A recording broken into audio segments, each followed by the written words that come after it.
तो students, welcome to HP smart hybrid system of schooling. और आज हम डिस्कस करने वाले हैं बेटा आपका मॉक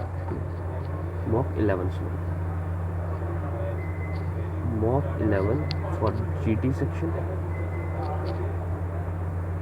पार्ट 1। ठीक है बेटा, तो आपके पास first question, the given set of 2, 17 and 31। First question है the given set of 2, 17 and 31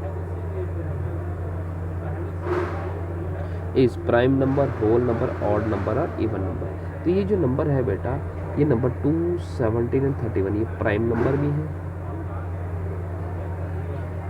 whole number भी है, ऑड तो नहीं है क्योंकि ये दो ऑड हैं, लेकिन 2 ऑड नहीं है, ऑड नहीं है, इवन भी नहीं क्योंकि 2 इकलौता इवन है, बाकी दोनों ऑड है। तो ये दोनों प्राइम है एंड होल है। आपका ए एंड बी पार्ट दोनों करेक्ट है, तो choose the correct answer. Answer A and B is correct है, तो option B is your correct answer. Question number 2 पे आ जाते हैं बेटा। Which of the following represent x dot y equals to 64। x dot y equals to 64, that means x equals to 64 upon y।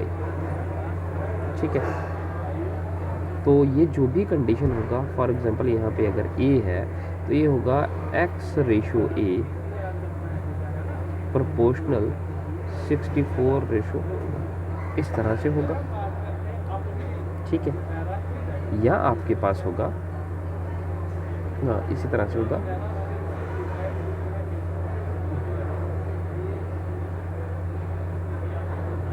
या इस तरह से होगा, या आपके पास होगा इस तरह से भी लिखा जा सकता है।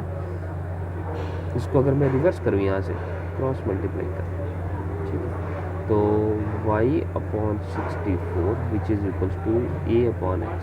तो इस तरह से भी लिखा जा सकता है y ratio 64 which is equals to a ratio x।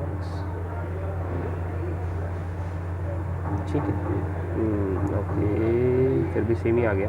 Cross multiply करने का बेनिफिट क्या हुआ हमें, तो ये आ गया आपके पास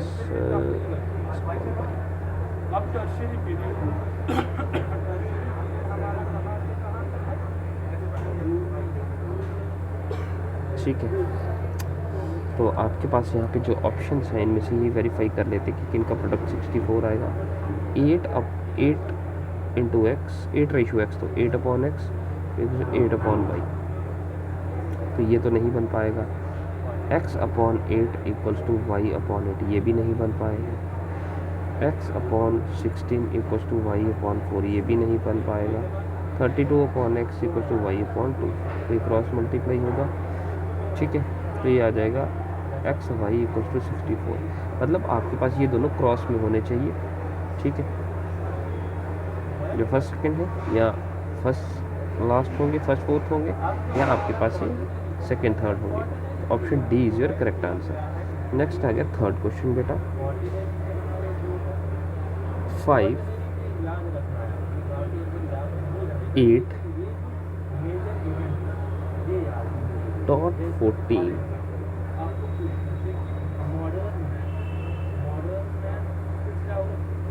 ratio 5 rest power 5 dot 14 is equals to, वो किस रेशो के इक्वल है। तो देखते हैं आपके पास क्या आ जाता है। आप इसको कर लीजिए 8 multiplied by 14 upon 5 multiplied by 14, तो ये 5 raise to power 8 multiplied by 14 minus 3 multiplied by 14 आ जाएगा अपॉन 1। ठीक है, तो ये हो जाएगा 5, 14 हो जाएगा बेटा। ठीक है,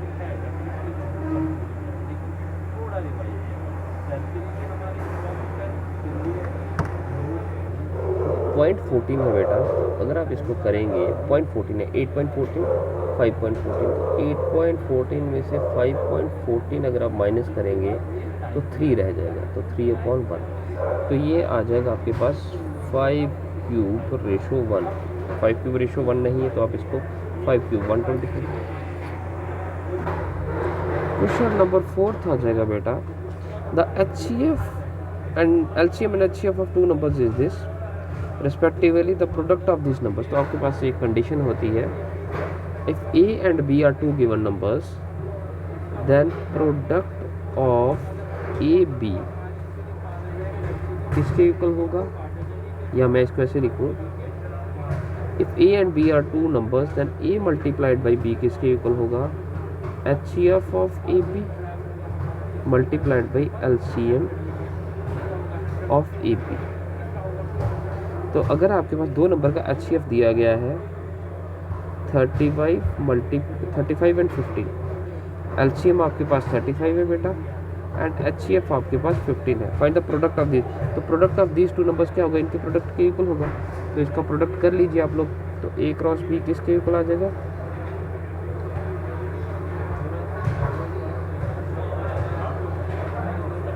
5 to 5 और 20।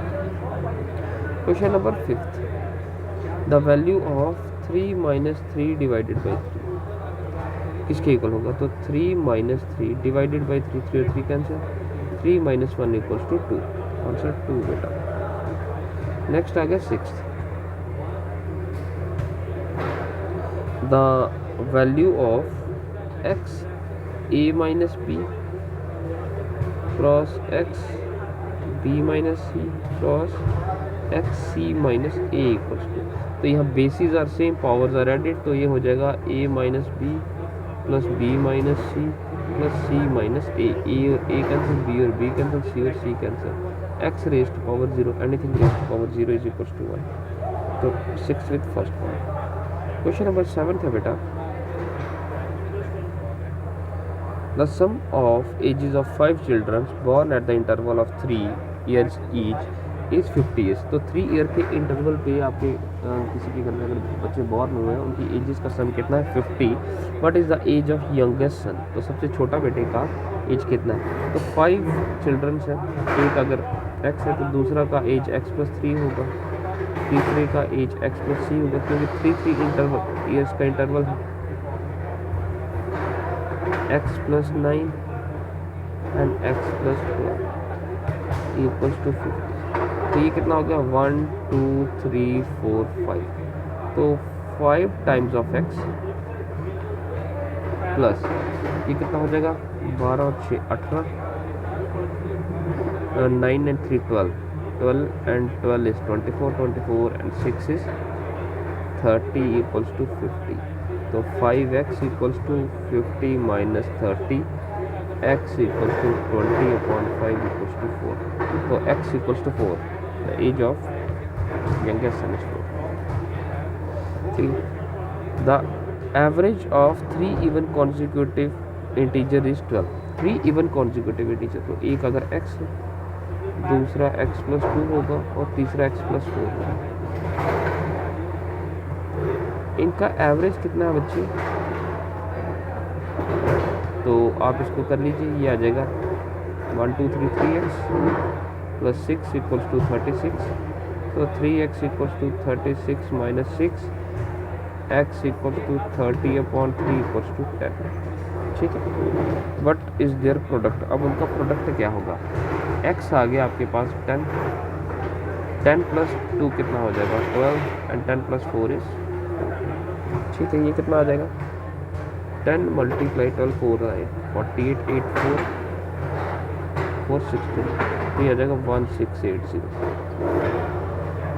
The average of the numbers, the average of the following, in numbers का एवरेज कितना होगा, तो कंडीशन है 12 plus 15 plus 18 plus 14 plus 16 plus 13 plus 25 plus 28 plus 23 plus 25, इन सभी का सम करना है और आपको डिवाइड करना है नंबर ऑफ टर्म्स। मैं यहाँ लिख रहा हूँ, आपको लिखने की जरूरत नहीं है, डायरेक्ट सम कर दें इसका। तो ये कितना है 1 2 3 4 5 6 7 8 9 10 टर्म्स है, ये लास्ट है 25, तो सम कितना होगा 20 40 60 80 90 100 110 120 130 140। ठीक है, 5 3 8 8 and 8 16 16 and 5 21 21 and 3 24, 24 and 6, 30, 30, 34, 34 और 8, 42, 42 47, 47 to 49, तो ये हो जाएगा 981, 189 upon 10।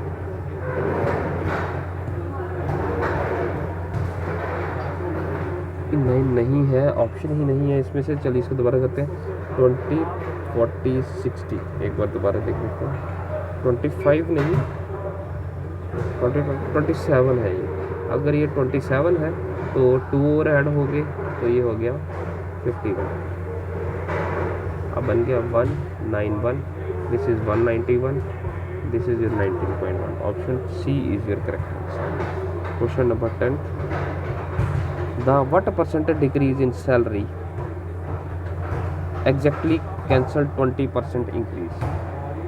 what percent decrease in salary, कितना सैलरी में डिक्रीज होगा तो आप उसको बताएंगे कि जो 20% इंक्रीज आपको मिला है तो वो आपका डिक्रीज हो जाएगा। फॉर एग्जांपल एक्चुअल सैलरी था आपके पास 100, ठीक है, आपको 20% इंक्रीज मिला तो टोटल कितना होगा 120। अब उसने कहा है कि कितना परसेंट डिक्रीज होगा, ठीक है, कि आपका 20% सैलरी जो है वो वापस, तो 20% सैलरी जो इंक्रीज हुआ है वो कम हो जाएगा 20%। तो आपके पास जो बड़ा है वो 20 है, तो 20, अब न्यू सैलरी आपके पास 120 है, तो 120 का 20 कितना पार्ट है 6, तो this is 100 upon 6, so this is your 616, 40,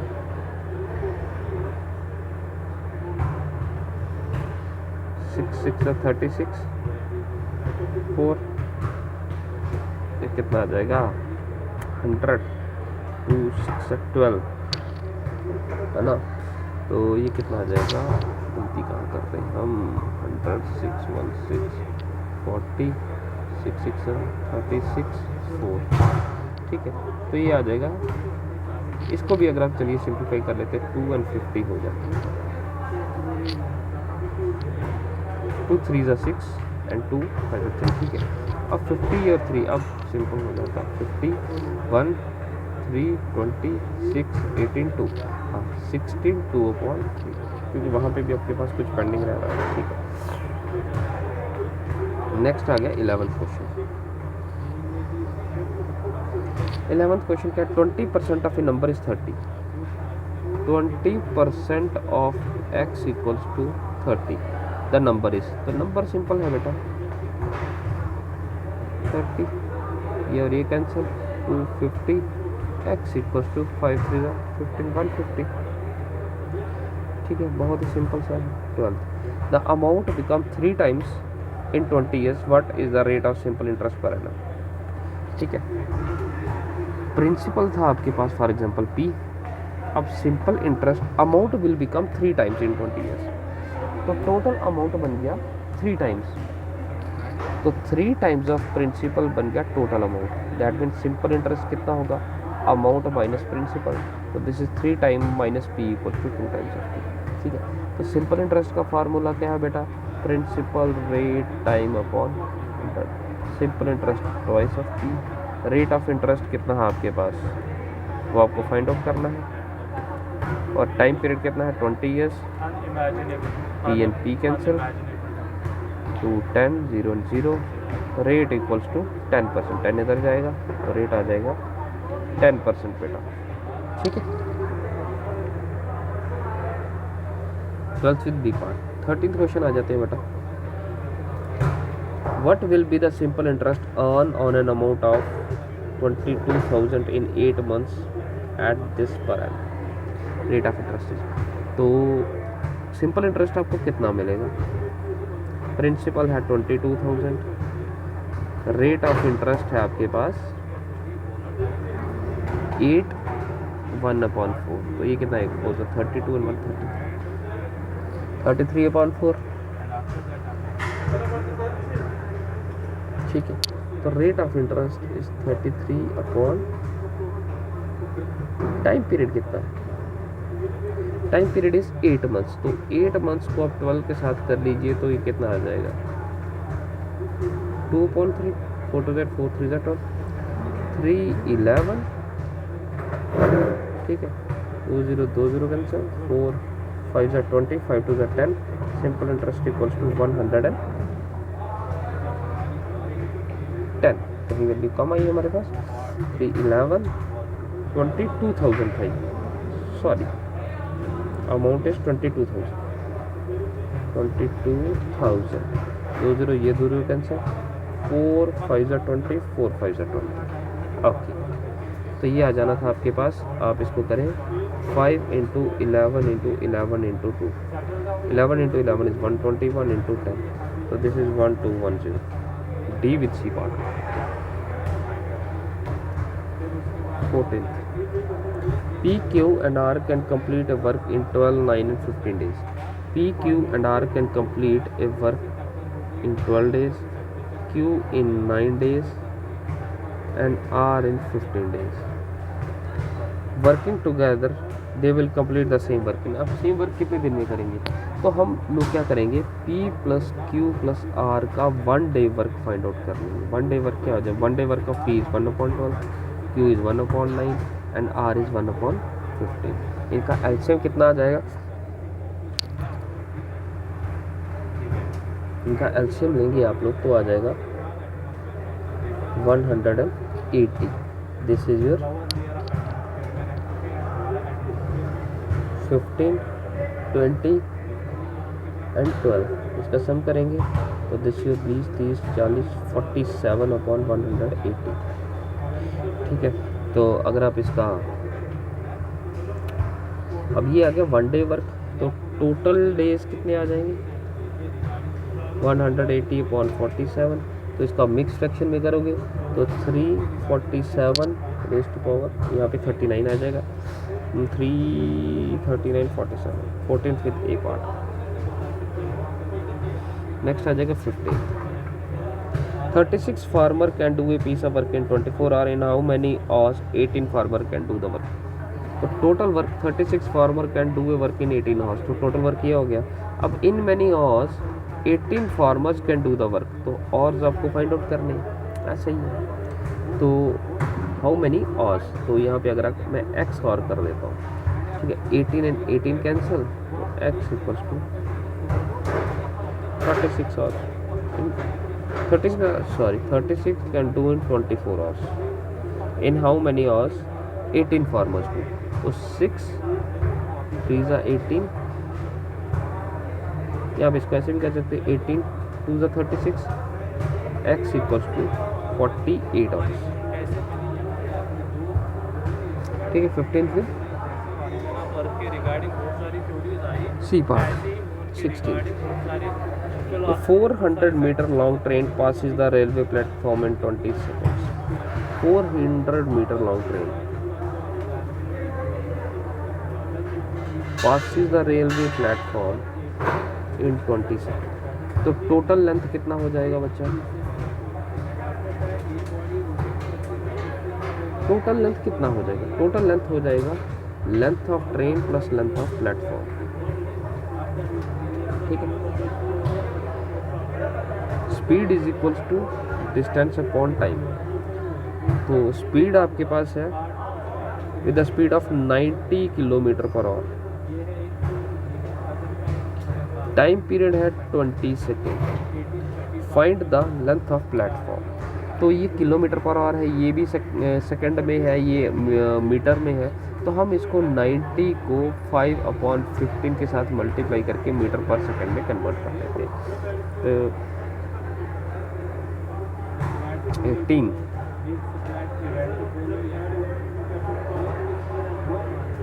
5 x is 25, ठीक है।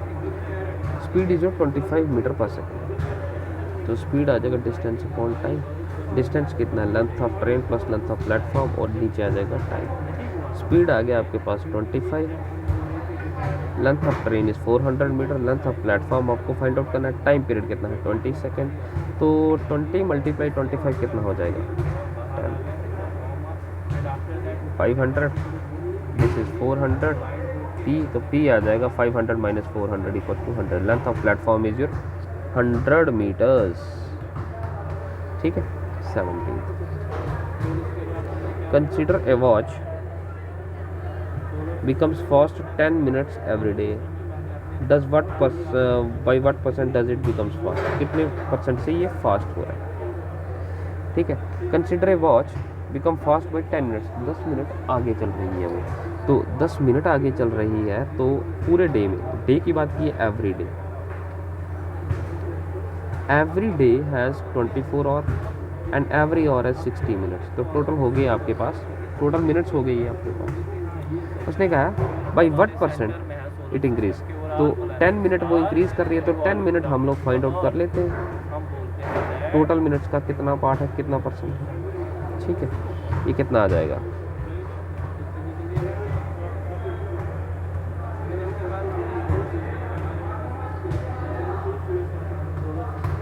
फोर 6 25. This is 25/36. 25/36%. ये आ गया आपके पास. ठीक है. ऑप्शन सी 18th आ गया बेटा. Read the following carefully and answer the question. The mark of 7 students in a unit test is given. Write the mode. तो मोड क्या होता है, जो नंबर आपके पास सबसे ज़्यादा बार रिपीट हो रहा. तो यहाँ पे कौन सा एलिमेंट रिपीट हो रहा है, 9 रिपीट हो रहा है, बाकी सारे सिंगल टाइम. 9 2 टाइम्स है, सिर्फ 9 है जो 2 टाइम्स है. ये आ गया. Carefully marks of write down the median. तो मीडियन के लिए क्या करते हैं, पहले आप बेटा इसको इंक्रीजिंग ऑर्डर में लिखते हैं. तो सबसे छोटा 3 5 6 7 9 9 and 10. Total number of terms कितनी है, 1 2 3 4 5 6 7. n equals to 7 means odd है. अगर ऑड है तो मिडिल टर्म 1 ही होगी. तो आप 7 + 1 करेंगे डिवाइडेड बाई 2.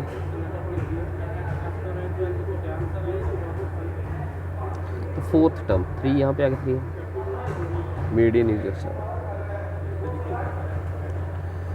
मीन आपको फाइंड आउट करना है. तो मीन तो आप लोग फाइंड आउट कर ही लेंगे, sum of terms upon number of terms. ठीक है. इसका आंसर मैं आपको डायरेक्ट बता दूंगा, ये मीन आप लोग खुद फाइंड आउट कर लेंगे. ठीक है. इस 7 आंसर इसका 7C. तो find the value of x in the equation. तो ये जो इक्वेशन है आपको इसमें वैल्यू फाइंड आउट करनी है. तो ये तो सिंपल सा है. ये आप इक्वेट करेंगे, 3x इधर आ जाएगा, 2x इधर जाएगा, तो x का वैल्यू आ जाएगा 21 जो है with x equals to 2. 2x - 3 equals to 7 - 3x. तो 2x + 3x किसके इक्वल आ जाएगा, 7 + 3. तो 5x equals to 10. This implies x equals to 2. ठीक है. The length of the 2 diagonals of rectangle is this, the value of x. अब next है 22. Length of 2 diagonals आपको दिया गया ऑफ रेक्टेंगल. तो आपको याद रखना है कि अगर रेक्टेंगल है तो उसके डायगोनल का लेंथ आपस में क्या होता है, इक्वल होता है. That mean AC equals to BD होगा. तो 2 डायगोनल का लेंथ आपको दिया है. एक आपके पास है 2x - 3 और दूसरा है आपके पास x + 2. तो ये तो वैल्यू आ जाएगा 2x - x equals to 2 + 3. x equals to 5. Value of x आ गया बेटा 5. ठीक है. 23rd. The square of diagonal of length this then the area of square. अब square of diagonal, square has a diagonal. एक square है जिसके diagonal का लेंथ है बेटा 6√. Find the area of square. Area square किसके इक्वल होता है, साइड स्क्वायर का. साइड आपको चाहिए तो ये राइट एंगल ट्राइंगल है. तो हाइपोटेन्यूज स्क्वायर क्या आ जाएगा, 6√2 whole square equals to b square plus. अब स्क्वायर की सारी साइड इक्वल होती है तो ये हो जाएगा x स्क्वायर + x स्क्वायर. तो ये कितना आ जाएगा 36 × 2 विच इज़ 2x स्क्वायर. 2 और 2 कैंसिल, तो x equals to 6. Length of side आ गई 6. तो एरिया कितना आ जाएगा 6 स्क्वायर इक्वल्स टू 36. ठीक है. 24th. Read out the following carefully. In the given figure ABCD is square. ये जो ABCD आपको दिया गया है ये एक स्क्वायर है बेटा. And OE equals to 7. OE कितना है 7. इसका ध्यान दीजिए. Find the parameter of the figure. अब आपको इस फिगर का पैरामीटर फाइंड आउट करना है. ठीक है. ओ ई आपको 7 दिया। तो ये बेटा ये जो है ये आपके पास बना रहा है सर्कल। तो ये आपके पास सेमी सर्कल है जो आपको गिवन। तो ये रेडियस हो गया, तो ये भी रेडियस हो गया, ये भी रेडियस 7 है अगर बेटा, तो ये भी 7 है 7। तो 7 + 7 लेंथ ऑफ साइड हो गया बेटा 14 14 14। पैरामीटर फाइंड आउट करना है तो 14 + 14 + 14 is the length of 3 sides. फिर आ गया ये हाफ। तो सर्कमफ्रेंस ऑफ सर्कल क्या होता है 2πr, लेकिन ये सेमी सर्कल है तो सिर्फ πr रह जाएगा। पाई कितना है 22/7 और रेडियस कितना आया है हमारे पास 7 7 और 7, तो ये आ जाएगा 22 बेटा प्लस 22 14 14 14 एंड 22, ये कितना आएगा 20 30 40 50 4 8 12 16 66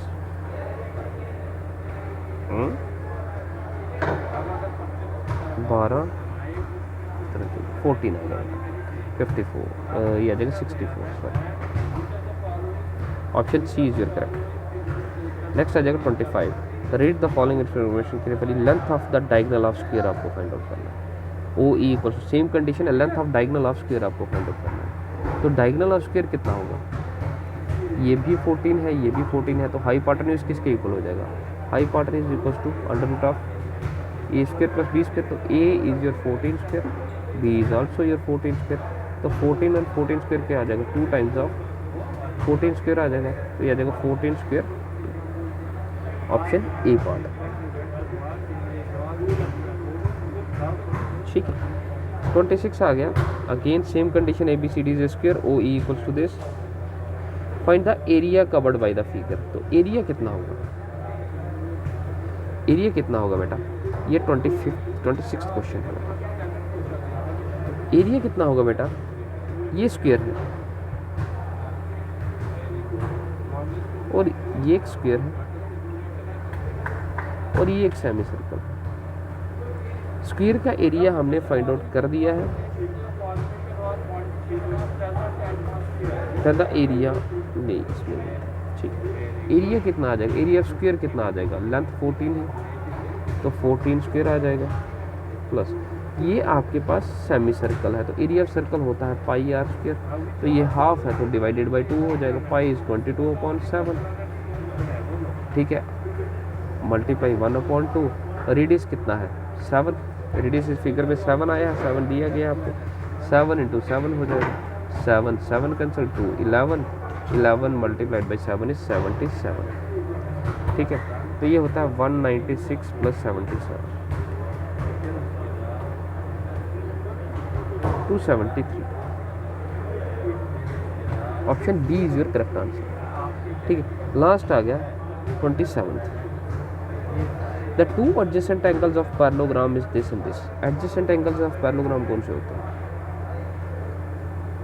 ये, तो this is 2x + 30 and this is 3 times of x - 50। Find the value of x। अब एडजेसेंट एंगल का सम क्या है, अगर ये a और b एंगल है तो एडजेसेंट एंगल का सम होता है बेटा 180। तो this is 2 times of x + 30 + 3 times of x - 15 equals to 180। 5 times of x + 15 equals to 180। तो ये आ जाएगा 5x इक्वल्स टू 180 - 15, तो x equals to 165/5 5 is 15 33, x is 33, ठीक है। x बेटा था आपके पास 33। तो ये था बेटा आपका पार्ट 1 वीडियो। पार्ट 2 भी आपको इसी के साथ मिल जाएगा। आज के लिए इतना ही रखते हैं बेटा, और इनको सॉल्व कीजिए, और मैंने कुछ और क्वेश्चंस भी डाले थे ग्रुप में, उनको भी प्रैक्टिस कीजिए। आज के लिए इतना रखते हैं, क्लास।